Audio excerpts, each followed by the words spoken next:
Hey folks, this is Jay here from Chandler, Arizona.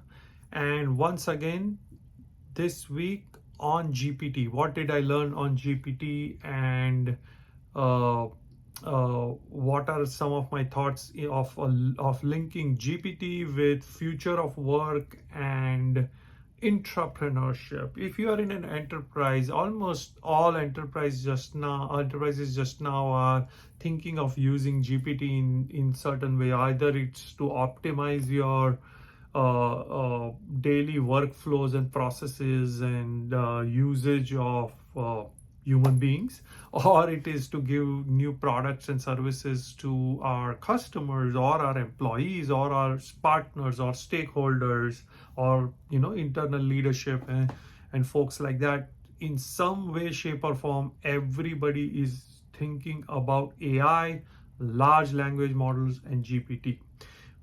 In doing so, of course, they are going to be rethinking how customer success is to be done, support is to be done, documentation can be uh, uh, deciphered more easily. Of course, there is going to be ways to do peer reviews of anything, right? Not only code, but documentation and things like that. So of course, those are kind of the easy no-brainer cases. They're not easy to implement, but they're easy to think, okay, it would be useful for that. One thought process I have been going on is, how does in a large enterprise, how does this change the lives of upper and mid management folks who today are, I would say, the key pillars of decision making, resource allocation in a large enterprise? How will GPT help for them? There is a lot of uh, worry, or what I heard from my other compatriots who are at the mid to upper level of management, that what does it do to a mid to upper level manager's job?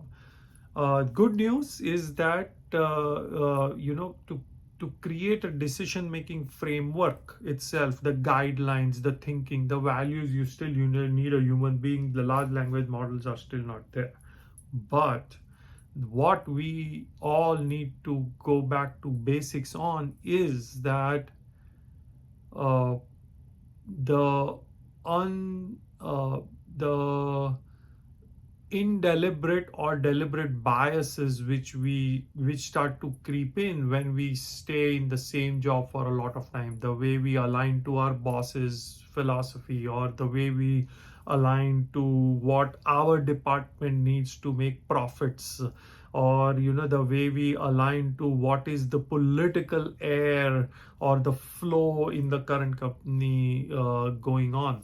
I can tell you one thing: GPT is not going to have those leanings.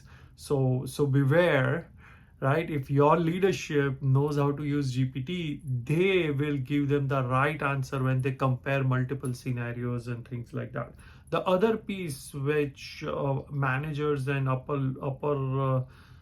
leadership, higher level leadership needs to learn is that before they, rather than asking GPT direct questions, they should be having a discussion with GPT. Great part is, even if you ask GPT questions rudely or not so nicely, it's still going to give a very pragmatic, very uh, good answer.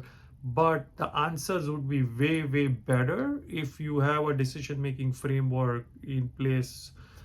Things like, what are the values and goals you are trying to achieve? What are a few of the options you may consider? There might be other options GPT may bring to the table, but what are a few? Start with a few options, not only one option. Once you have those things, what are the clear measuring criteria you want to have to actually understand that a decision is successful or good or bad and things like that. But at the end of the day, what we all as leaders or executive leaders need to know, that our managers will need to have a dialogue with such large language models in a way that they have multiple options. They know the values, the goal, the mission of what decisions they are trying to make. And last but not the least, understand that LLM model has access to a lot of these decisions which have been made outside. So, for example, if you are going through the great resignation which happened during COVID, or you are going through um, you're going through the global pandemic, or you are going through this deep uncertainty of recession, not recession, soft landing, hard landing kind of an economy.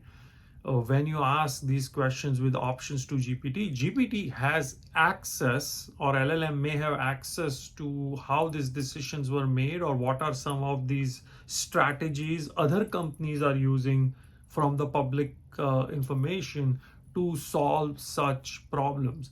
And at that time, it will have no leanings towards the political scenario in your company. So at that time, you have to be very non-biased to take that feedback and cross question. Because if you have already made up your mind, and then you should not be wasting your time with the GPT. If you have made up your mind, this is the political leaning and this is how you want to go, then don't waste your time.